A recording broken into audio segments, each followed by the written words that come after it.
I have to say that my Q&A panel is incredibly full of people going, "You're all amazing," rather than actually asking major questions. I think the key question I think that people are asking us is, and I think it's taking your point about it being a bit like a music cult, of when certainly I was younger as well.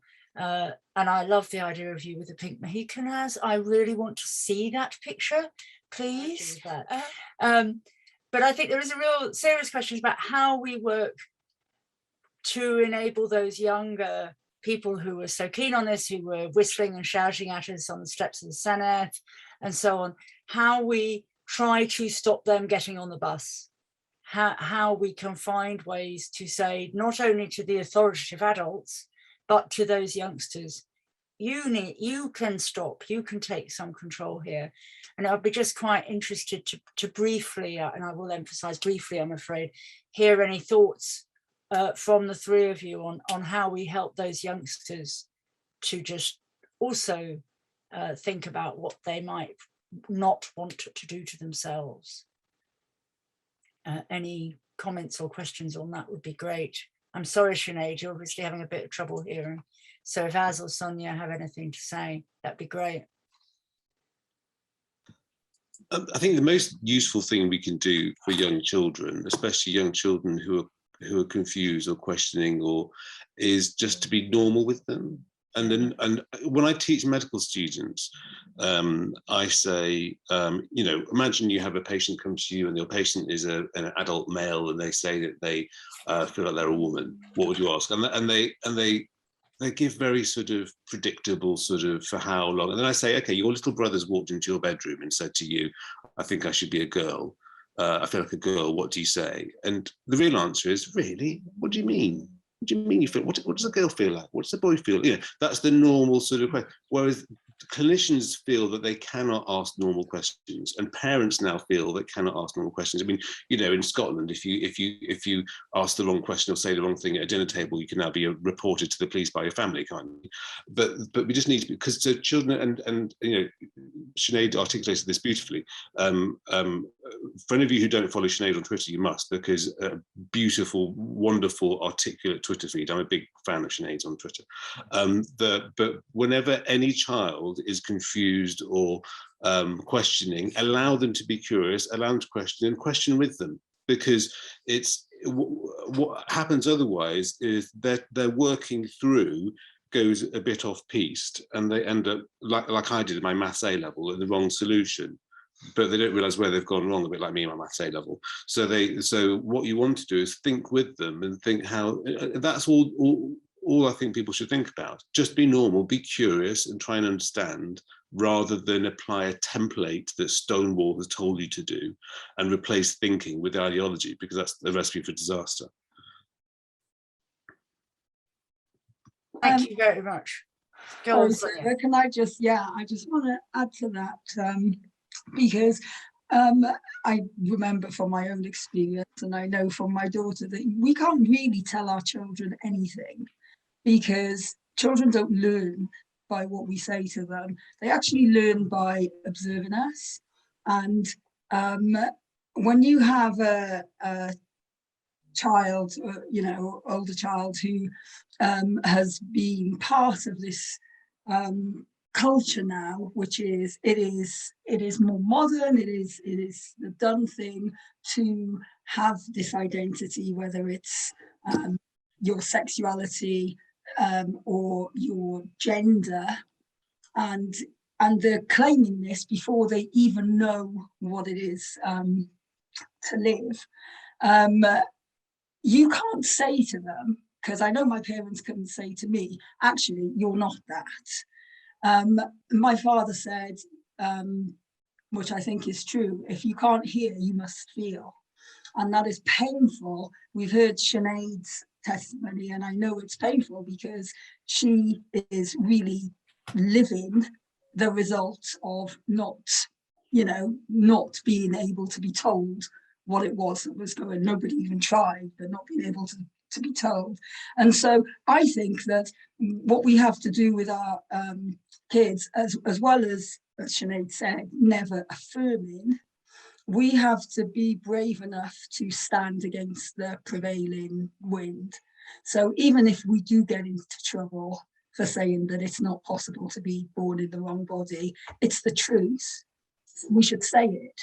Because if we start to put being kind before being truthful, if we start to put being gentle or softly before fighting this terrible ideology, then what we're doing is just delaying or tinkering at the edges while society builds a kind of Babel tower out of the body parts of children, out of the body parts of people who think they're willing and will not hear you say this is what's going to happen. And yet the reality is that they are going to regret it, because the lie is unsustainable. You can't live like that. So they will regret, and they'll either detransition or they will live with this disconnect, which is a sunk cost of keeping on pushing this. And that is not just damaging for them, that's damaging for the whole of society. So we just have a responsibility, whoever we are, whether we have children or not, whether we have loud voices or not, in whatever walk of life we are, we just have to resist this. And I just think that the knowledge that it is true and right to resist it will sustain us. And some of us will get into trouble, and they will be the pioneers who will stand so that we can stand on their shoulders. You know, so I just think that we have to be the example of how to live in everything.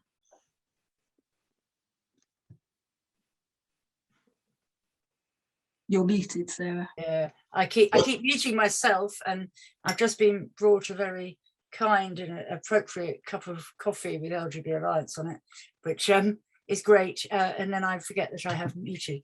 What I'm going to do, if that's all right, Sinead, is rather than ask you directly to comment, we're going to go on to the panel, and then there'll be a little Q&A session after that. And I should also say that I know a lot of people are really, really interested in these links between autism and other experiences and other conditions with presenting with gender dysphoria. And I think that's a really big question, and what I'm going to suggest live to my colleagues in Mecca Cymru is that we look at writing some blogs and some information about that for people, because I think that's such a big topic and it matters to so many people so much that we try and follow that up. And another colleague spoke about that at the Senedd, and it's a big deal. So we are going to go straight into our panel discussion, where I'm going to be incredibly strict with our 4 speakers. We've got four amazing people who are going to do a very quick question each, topic each, about language. And language really matters in Wales, as says, it's at the heart of so much that happens here, as well as happening, being at the core of, as Sonia said, the need to speak truth. We can't speak the truth if we don't have the language, and if the language is taken away from us, or if people talk nonsense, Mr. Lammy, in whatever language they choose to use.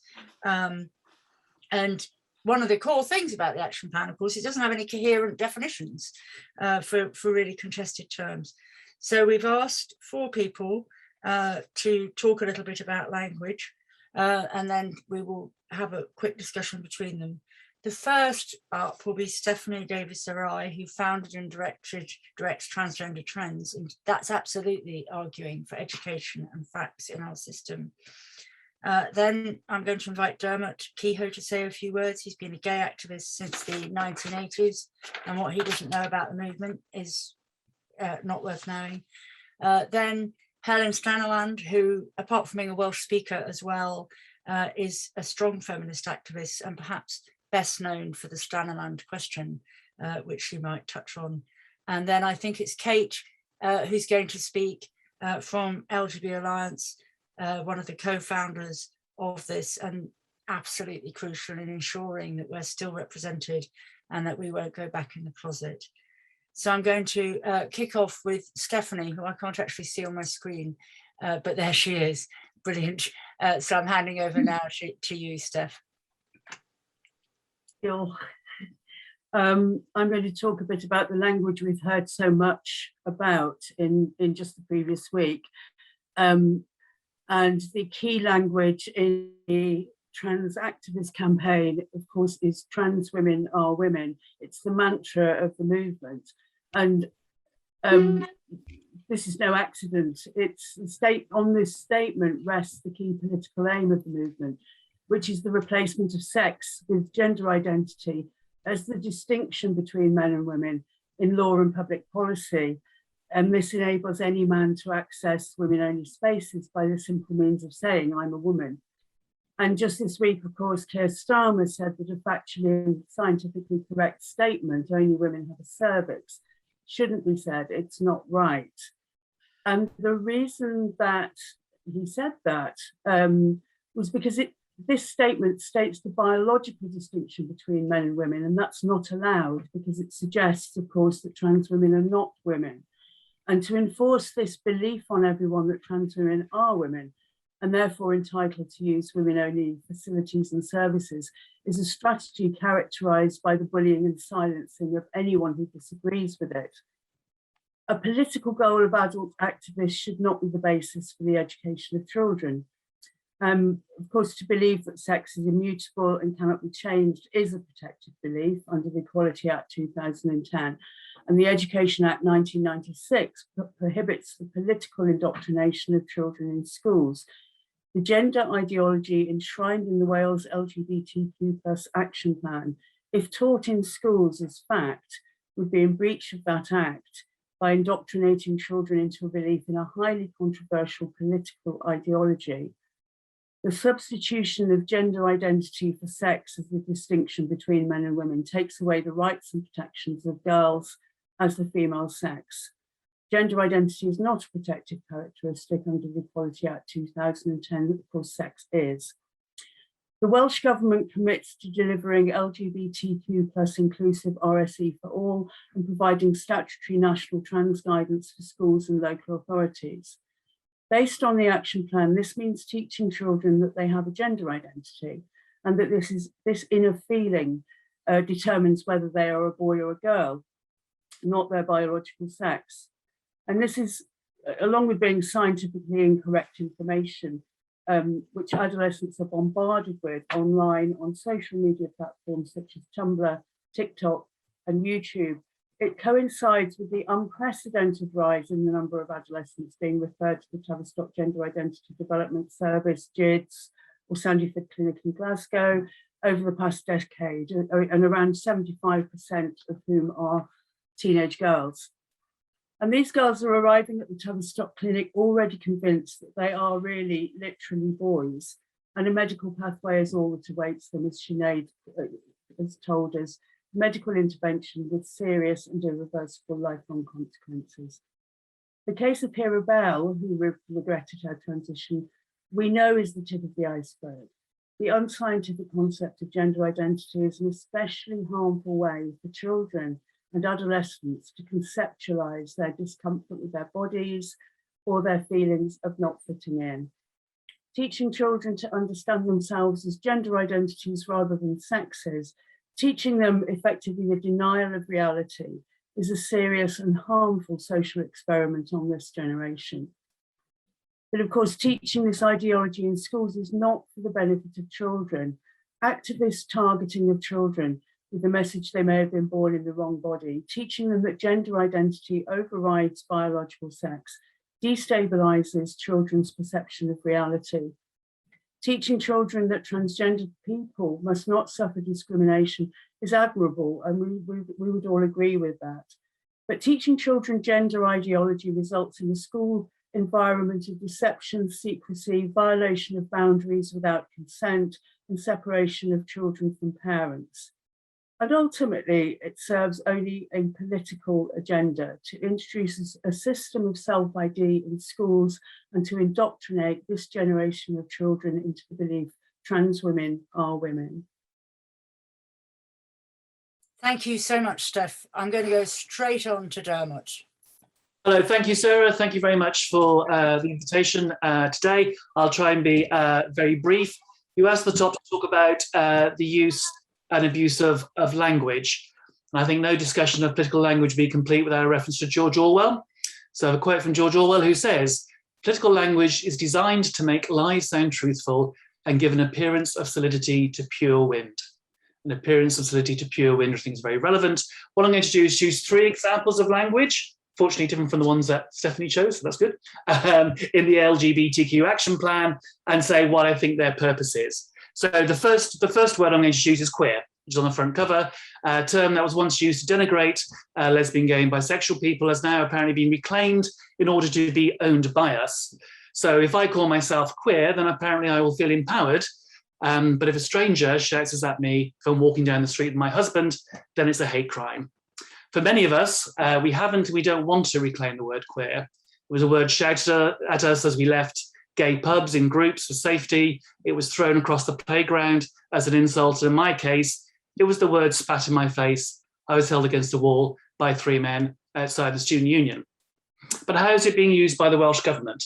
So it's been referred to a number of times that gender identity ideology is akin to a religion. And I think it is. And if it's a religion, then the Stonewall glossary of terms is the catechism.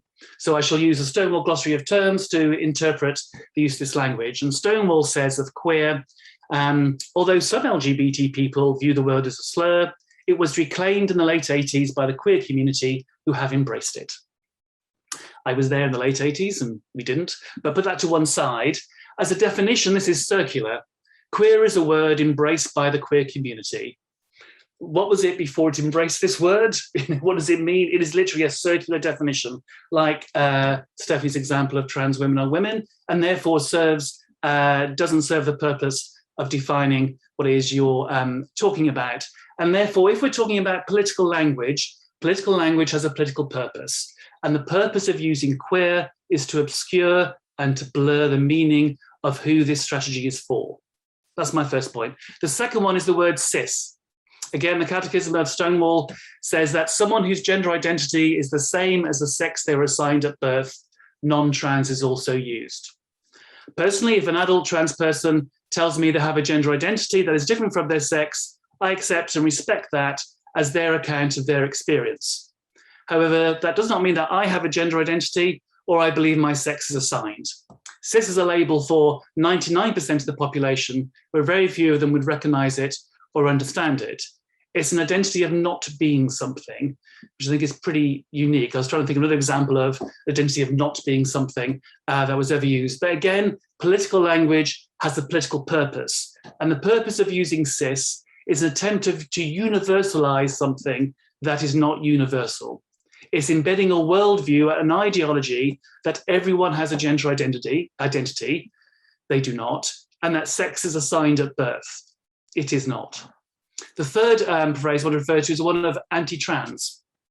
So recently, a well-known national treasure referred to the LGBT alliance as anti-trans. And when this has been said in the past, it's normally on the basis that we recognize that sex is binary between male and female, and that as a gay man, my sexuality is based on my sexual attraction to the same sex. LGBT alliance states no views on genders. I personally believe that it is different and often independent of sex and can be fluid. But whatever you think, gender and sex are different things.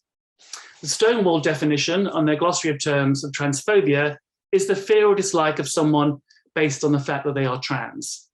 But we are all entitled to have views on sex and sexuality. This is not the exclusive reserve of any one group. And furthermore, we are talking on the level of ideas, concepts, and language, not about individuals. So for example, just because I do not believe there is a God does not mean I fear or dislike Christians, which is fortunate because my husband is a committed Christian, any more than my recognition that sex is a material biological reality means I fear or dislike trans people. I do not. But again, political language has a political purpose. And the purpose of the use of anti-trans is to shut down discussion and debate. No one wants to be anti anybody, no, or even worse, a bigot. I'm now going to finally just try and share a slide, which I suspect is probably ill-advised, but if I do that, can everyone see the blank screen there? Can you see my slide? Yep, fantastic. So I did a quick search across the LGBTQ action plan about the use of words. The word lesbian is used twice in the action plan. One is in the minister's introduction, and the second is a general introduction to explain what LGBTQ means. They say it once in each of those and never again. Gay is used twice in the action plan, and bisexual is used twice. And if you look at the use of trans, is used 27 times, and non-binary an additional 10 times. Could be coincidence?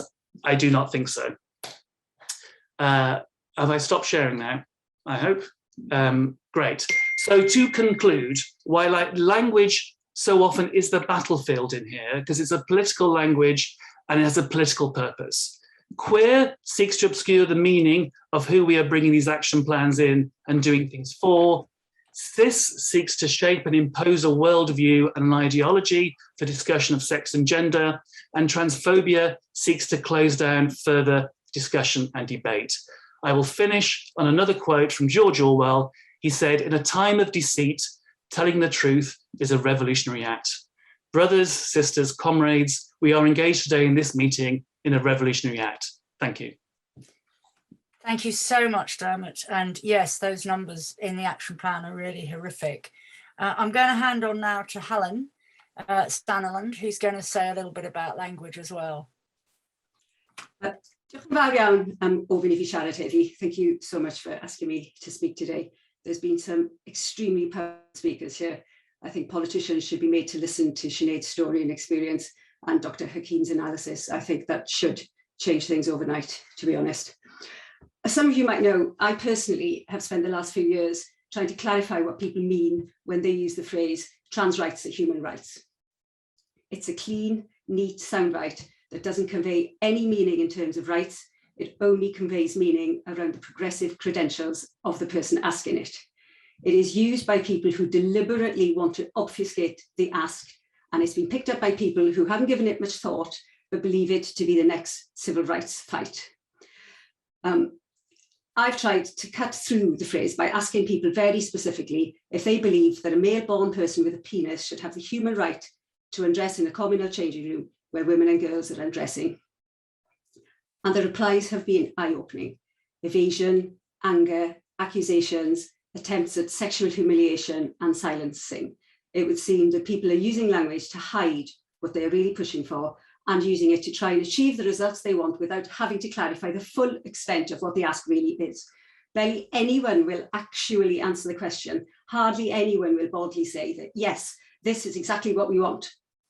Not necessarily because this isn't what they're after, but because they know that if they said this, they would lose support. Because we know we crowdfunded for a poll that used clear, defined terms. And as we heard today, the same thing happened in Ireland, that when the average person is asked whether they believe that a male-born person with a penis should have the right to compete in women's sports, or to undress in women's changing rooms, or to be housed in women's prisons, the majority of the UK say no.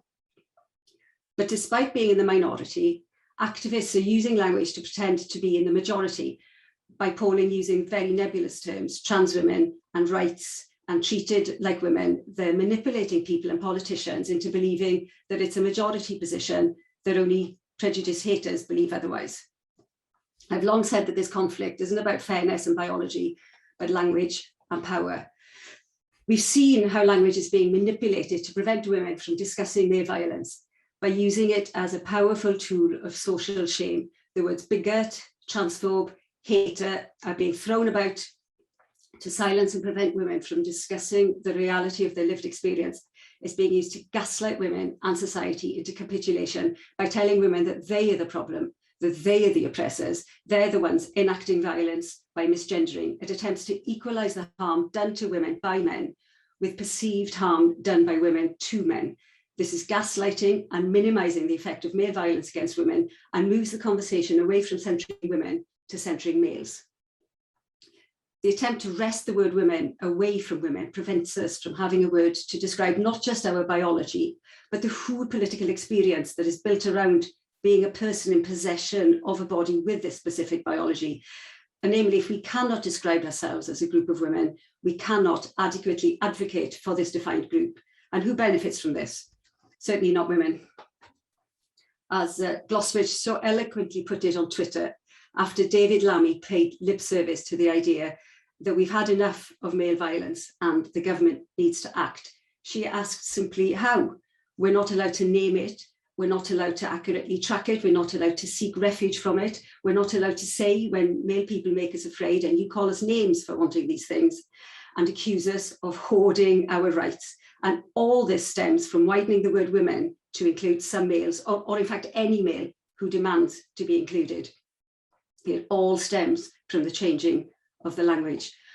We've witnessed since Trump and Brexit, the right leading the charge into a post-truth society, which the left should be opposing with every fibre of their being. However, instead, they're embracing it with the idea that as long as the post-truth serves their interest, they'll use the same tactics.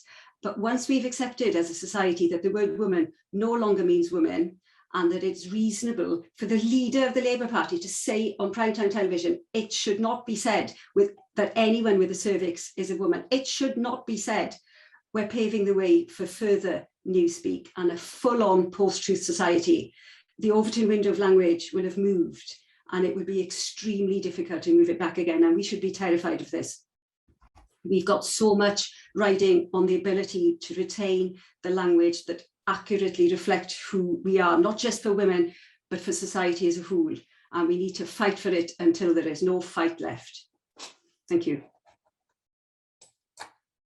Thank you, Helen. That was perfect and absolutely right. And I think that listening to apparently intelligent, analytical men, largely, coming out with all this stuff has been one of the extraordinary things in the last week or so. Our last panelist is, in fact, the indomitable Bev Jackson, notorious not least for being one of the founder members of the Gay Liberation Front in 1970. And now she has had 5 decades later to come back for the same fight. And so she's going to say the last few minutes of this panel on language. Welcome, Bev. Yeah, thank you very much. I'm sorry I'm lurking in the dark here, but I just couldn't get any more light in this hotel room. I'm not anonymous. You can see what I look like. Anyway, yeah, this assault on our language is just absolutely crucial, and there's no word that has been mangled and erased more than the word lesbian. This morning I had occasion to read an article about the really extraordinary, accomplished African-American lesbian Pauline Murray, who lived from 1910 to 1985. And a series of articles are now being written about her, calling her they and he, because after all, she was lesbian, and we know those don't exist anymore. The word lesbian, or the actual experience of lesbianism, is being written out of our language and even erased from our history. And it's a shocking thing to see. And it was the erasure of lesbianism from LGBTQ groups and from the whole gay and lesbian rights movement that was one of the chief reasons that Kate Harris and I set up LGBT Alliance in October 2019. And things have gone only from bad to worse since then. And we've heard from David Bell and from others of the homophobia at the Tavistock clinic, where lesbianism is the bottom of the pile. And when I looked at this LGBTQ plus action plan, as Dermot pointed out very well with this table, the number of mentions of lesbianism, there's 2, I think. It's full of it's full of transgender, it's full of gender identity. And what's really shocking about this is that it's presented as if this has got something to do with LGBT people. It's that they promote this plan saying that it's part of ambitious plans to make Wales the most LGBTQ plus friendly nation in Europe. Well, maybe TQ plus, I don't know, but it's got nothing to do with LGB, nothing at all. And there's nothing positive. If you wanted to create a positive environment for LGBT people, what would you do? You would create positive, you would promote positive role models. You would have lists of books highlighting that it's great to be gay or lesbian or bisexual. No, this plan doesn't do any of that. It goes on and on about gender identity. And as several panelists have pointed out, this shift in language from sex to gender identity is incredibly pernicious, and it is most pernicious for lesbians. And how did this happen? How did it happen that a plan supposedly promoting LGB rights actually doesn't? It promotes TQ plus rights and actually does the opposite to LGBT. How can such a thing happen? Well, you have to look at who wrote the plan, who approved the plan, and you look at their backgrounds and you look at their beliefs, and you see that they all come from the same place. They all have the same beliefs. And these are not this belief that everyone has a gender identity. I mean, I don't have a gender identity, and I do have rights. I think most of us don't have a gender identity. We do have rights. But those rights are being completely erased by the Gender Identity Brigade. And these people who wrote and approved this report are the people who believe that everyone has gender identity, and moreover, that's more important than their biological sex. This is causing not only confusion, as Stephanie in particular points out so eloquently, to a whole generation of children, but it's causing actual physical harm that will last decades. And we have to erase this. Now, I have to live my life in a mood of controlled anger. I mustn't get too angry, because, you know, angry women, they don't have such a good reputation. If you get too angry, you're hysterical. So we have to control our anger, and we have to move forward in an orderly fashion. But we do have to be angry, because there is a lot to be angry about. So use your anger, is, I would say to everybody around it, let's channel it, find ways of using it to object, to protest, to say, we are not going to have this. We insist on having definitions. When you say gender, what do you mean? When you say a trans woman, what do you mean? Excuse me, what do you mean by transphobia? Challenge people. Don't allow people to get away with using words without explaining what they're talking about. But don't be too angry all the time, because it doesn't work. So, and if you haven't spoken out yet, please do, not just to your friends, but write into your local schools, write to your MP, do something. If you haven't yet spoken out yet, we know the majority of people agree with us. We know that the majority of people know that a lesbian is an adult human female who is attracted to other adult human females. That's what most people believe, but they think, yeah, well, you know, I don't want to get involved in that. I think it's time for people who know this to get involved. Everybody listening here, please do something, if only to try and persuade the people around you that something really bad is happening to our language, and it is having a terrible effect on our young people, especially on young girls. I mean, if you see 40,000 young girls and women raising money on GoFundMe to have their breasts removed, then you know something has gone deeply wrong with our society, and it's affecting girls more than anyone else. So speak out, please. Let's speak out and not be afraid. We don't need to be afraid anymore. The tide is turning, and don't be afraid. We are moving forward, and I think we're going to be winning very soon. Thank you. Thank you so much, Bev, and for that rousing comment. And I so agree with you that we have to use our anger, and we have to find ways, particularly, though by no means only, as angry women, to express that in ways which can be heard. And we are still having to police ourselves, if that's a phrase I want to use this week, which I'm not absolutely sure about, but we are still having to manage ourselves to try and make sure that people can manage to hear us, because so often they just can't. Given those rousing words, are there any other final comments, particularly from our four panelists, that you'd like to make about language in the few minutes we have remaining to us? And then I'm going to ask Dermot to read out something from someone who can't be here today. Any of our panelists? Okay, Stephanie. Yes, I'd just like to agree with Bev there about the importance of anger. People think that I'm a very measured and reasonable person, but what began my campaigning on this issue was anger. In fact, pure fury of what we were doing to our children, our young, this generation of children, and particularly young girls. Everything I do comes from anger. And I think the important thing is that if you're angry and you feel helpless, you get depressed. That's the result.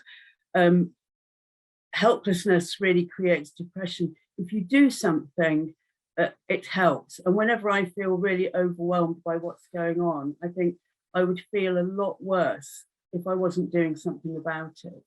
So I think it's really important to use your voice, to speak your language, to not be intimidated by this new language that is entering our society, and use your own language. You have a right to do so, and use your voice in whatever way you can, even if that's just an anonymous blog or a sort of cautious word to another parent at the school gates.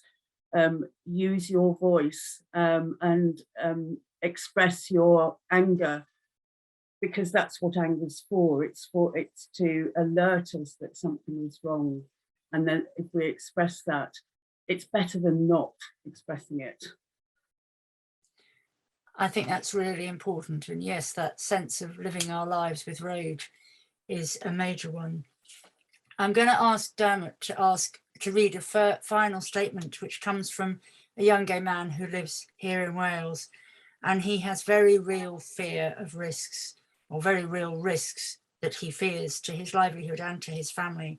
So he's asked to remain anonymous, but I want to be clear that as organisers, we absolutely know his identity and credentials. And that anonymity is itself a very clear demonstration of the challenges we face. And we're going to call him K, partly in honour of the Kafkaesque nonsense of the language with which we are wrestling. And I'm going to ask Dermot to read his words for us. Thank you, Dermot. Thank you, Sarah. As I said, so this is the statement I'm reading. I'm a professional 30-something gay man who lives in South Wales, and for my own safety, I am unable to reveal my real identity. So why the anonymity? Because I stated that homosexual people are exclusively same-sex attracted, that sex is real and immutable, and that a man will never be a woman.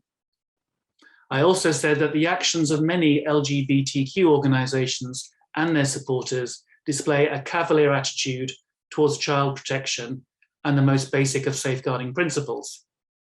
It's been an interesting journey from inclusion to exclusion, from someone who cheered when Get the L Out were excluded from London Pride, something I'm now rightly ashamed of, to being kicked out of my own community.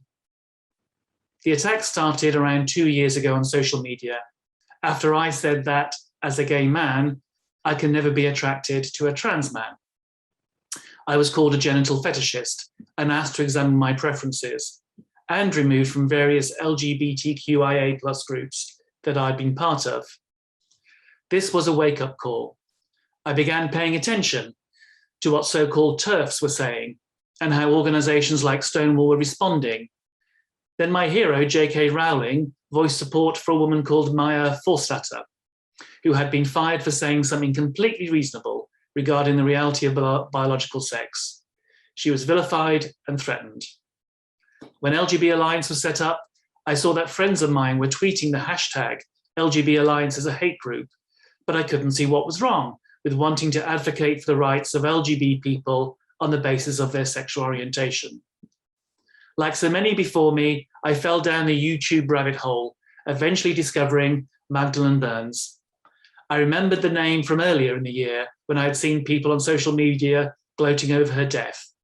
They talked of pissing on her grave and worse. This kind, courageous and brilliantly funny lesbian was being described as scum simply for standing up for the rights of women, children, and homosexual people. I started a new anonymous Twitter account and began to follow the gender-critical people I had once dismissed as bigots.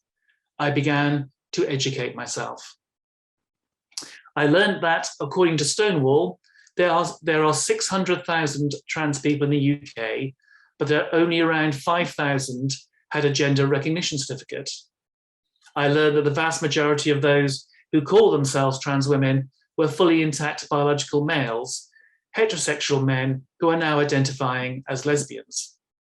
And I learned that the majority of trans kids who were being put on puberty blockers were gender non-conforming kids growing up in an increasingly homophobic culture. At this point, I started a blog on Substack and wrote about Mr. Gay England, a gay male beauty pageant. One of the contestants was a heterosexual woman who identified as a gay man. She had been repeatedly sexually assaulted from the age of 6 and was clearly traumatized by the experience. On every level, this seemed wrong. I was angry and upset at the way that LGBTQ organizations were gaslighting young teenage gay teenage boys, demanding that they should accept females as sexual partners if they identified as men. I was also angry at the way in which this vulnerable young woman was being used to validate the gender narrative. I wrote what I thought was a reasonable, compassionate article that no one would object to. I was wrong. I was attacked, first by the owner of a gay lifestyle magazine, and then by Twitter accounts claiming to be employees of Stonewall UK, and then by the Mr. Gay England Twitter account, which was used to orchestrate a coordinated attack on me. They said my article was a hate crime, they reported me to the police, and they encouraged their followers to do likewise. This led to a deluge of abuse from Mr. Gay England supporters. I received threats to my job, my well-being, and my life, as angry gender activists said they would find me and kill me. I deleted my Substack and decided to speak to my employer, telling them of my crime, and that activists wanted me to be fired. Luckily, my employer supported me, but they also advised me not to use my real name online, not wanting my views on the rights of women and gay men to be associated with them. Eventually, I started writing again. One article was about the normalization of child abuse and the breakdown of basic safeguarding principles being promoted by LGBTQ organizations and gender advocates. Once again, a coordinated attack began, this time organized by a verified blue tick trans activist who called for me to be reported to the police and to my employer, and once again, the death threats ensued. Under siege from repeated police reports and relentless abuse, I came off social media, genuinely fearful for my safety. It is abundantly clear to me that gay men and lesbians are despised by the LGBTQIA++ community. If we dare to assert our same-sex attraction or express the need for even the most basic safeguarding principles, we are threatened, vilified, and reported to the police. There is no longer a community. LGBT people are hated and we are silenced.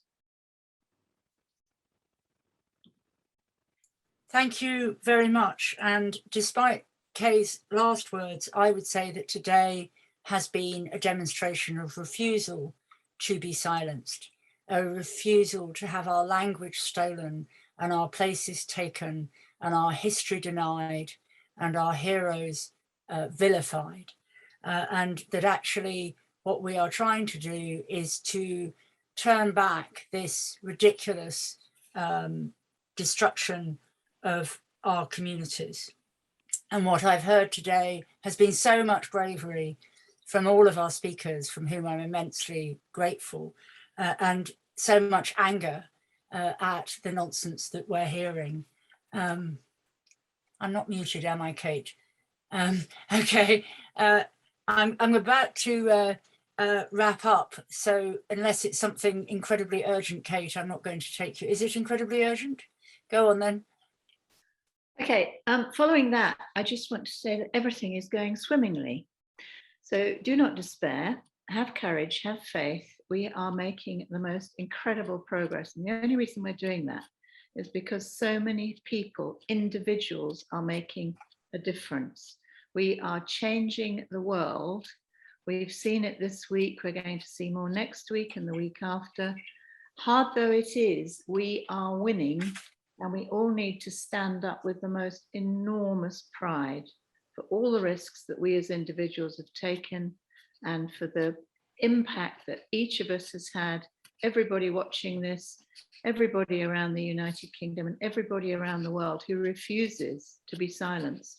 So I say, feel positive, feel proud, feel courageous, carry on. We are winning this war. Thank you for those words. And I think it is really important to know that, and to know that things are beginning to change. And what I'm going to do, because lots of people have asked, is to say the things that here in Wales, we need you everywhere, wherever you are, to be working on doing, because there is absolutely action. If you are in Wales, if you're a voter or a resident or a worker, or you have an involvement in Wales, please contact your elected representatives. As a resident, you have 5 members in the Senedd, so do contact them all. Don't do what a lot of people do, which is forget your regional members who have as much of a vote and as much of a say as your direct constituency member. And if you're not a resident and voter here, then do contact ministers. The First Minister, the Minister for Social Justice, Jane Hutch, and the Deputy Minister for Social Justice, Helen. Please contact all of them, and their names are in the action plan, and we'll be putting details about that. Anybody concerned can respond to the consultation.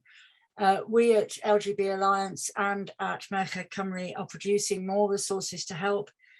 They'll be on the Merched Cymru page over the next week or so.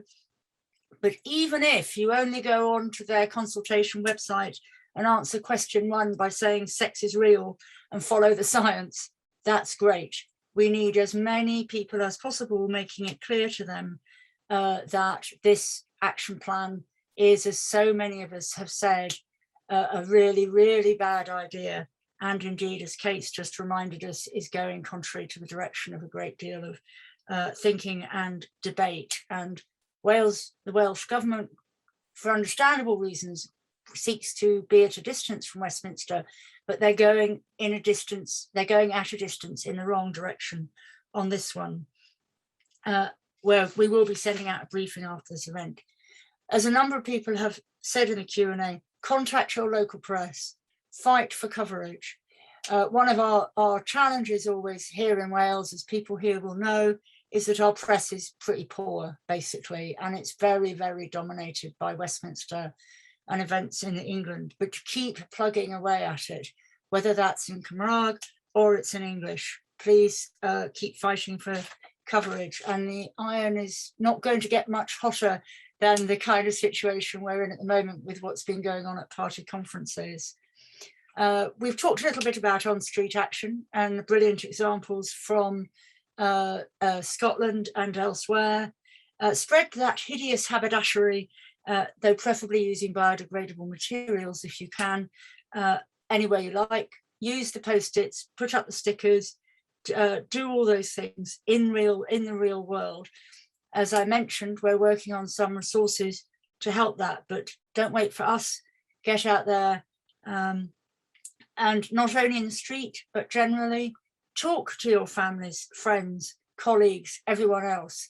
My direct experience, I think that of many other people, is that when you get people to listen to some of what is going on here, to hear the stories that Sinead, for example, has shared, to think about what our panelists said in the destruction of our language, to, as Sonia has talked about, to see what is happening to our daughters and our sons.